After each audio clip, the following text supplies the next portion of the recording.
All right, folks. So what I want to do now is just have a quick review of some important things. First of all, this is just a standard way of looking at pretty much any hypnotic induction process. We've spent the last 2 days doing this, but I'd like you, at least your conscious mind, to have a sense that there is a sort of a relative order in terms of what we're trying to do. Technically speaking, or typically speaking, whatever style of hypnosis you engage in, you'll start off with some kind of an induction, the purpose of which is really to bypass the critical factor and access the unconscious mind in some way. That's the ABS formula. Then there'll be some kind of deepener, and really, in my opinion, the induction and deepener are the same thing. I'll explain why. All the deepener does is it makes sure the person stays in the induction, so it's really another induction. It makes sure that the critical factor is more offline than it was before, which is really what the induction has done too, just more of it. And it kind of stabilizes things a bit. Any process that you can use for an induction, you can use for a deepener. Any process you can use for a deepener, you can use for an induction. So if you're ever stuck for a deepener, just do a different induction again. Simple, right? Really, most people spend their time focusing on this step, induction and deepener. Go, what induction do you do? What do you do when someone says this and does that, right? Really, the most important or interesting phase is the suggestion phase, which is why you've done this. Hypnosis is a tool, right? You could have the most glorious toolkit in the world and the toolbox full of shiny hammers and nails and whatever, but if you never use them, well, then you're just a very slightly eccentric collector, right? And finally, the ending of the trance process, we've got to have some kind of way for the person to know it's time to go back into normal reality, right?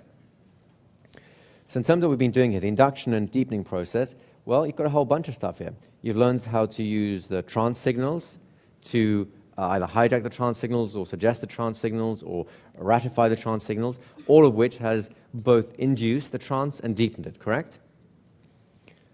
You've used confirmation or hijacking, which is really the idea of ratification. Let's just use the words we used in this particular seminar, right? Which is really the same sort of idea, but now we're looking with what's already present. Here we're just saying about what could be there but is not there yet. You use your trance themes in order to build up the experience for them, and you use trance experiences, either formal experiences like being in hypnosis, or informal experiences like scuba diving, drumming, and so on, right? So you can use all these things to both bypass the critical factor and get people absorbed in a sort of more hypnotic state. In terms of language you have for that, you've got power words, you've got language softeners. We haven't dealt with hot words yet, but that'll come in time. So really the language that we've been developing based on these two core principles has been really using the language you've been using your whole life to achieve these things, right? Because hypnotic language, other than a few specialty things which really do just, the language, the power words give you the language of conjunction, the language of association, which is how the unconscious reasons, and language softeners give you choices, essentially, right? Other than that, really, you want to use your normal everyday language, because otherwise it's not very conversational, right? In terms of performance elements, which is the thing that really makes all the stuff work, we've really put it all into this idea of H+, the hypnotic room, in which all these skills are easy for you, correct? You learned the value of the hypnotic voice, and really, that's a side effect of being in the hypnosis room, isn't it?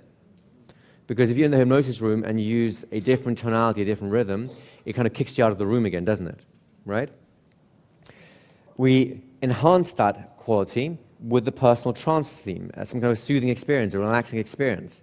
And you notice that that automatically enhanced your hypnotic voice qualities as well, correct? So that was one aspect of the H+.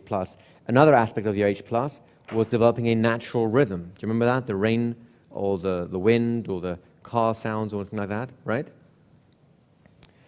Then, of course, we had the instant rapport technique, which was just another way of looking at the H+, another aspect of this hypnosis room that we've been developing. There are more than this, of course, but this is a nice, solid core that you can take home, practice, get skilled at, and make natural and automatic. Make sense to you guys? In terms of principles, really working with three core principles, at least what we've been doing here. And these are, in my opinion, the most important principles in hypnosis, but not the only ones. You've got the agreement principle, which we primarily put into effect through the yes sets. It's not the only way to do it. We'll be actually expanding on the yes sets later today.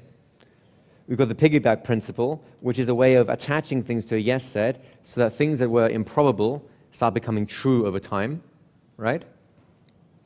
And of course, we've got the authority principle, which is linked in with the idea of H+, and really is the root of having people have faith in your competence in terms of what you're saying, have trust in what you're doing.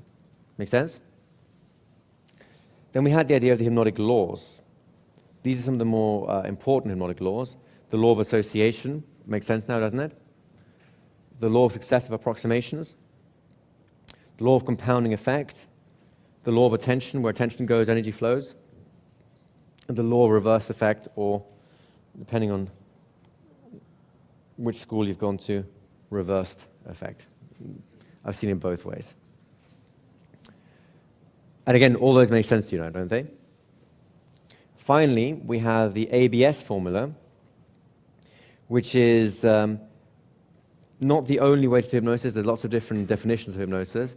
By my experience and the way I tend to work, these are, if you have these three conditions present, you have the hypnotic context that you need, right? So by attempting to achieve these three things, you will automatically achieve a hypnotic condition, a hypnotic potential in the situation that you're in.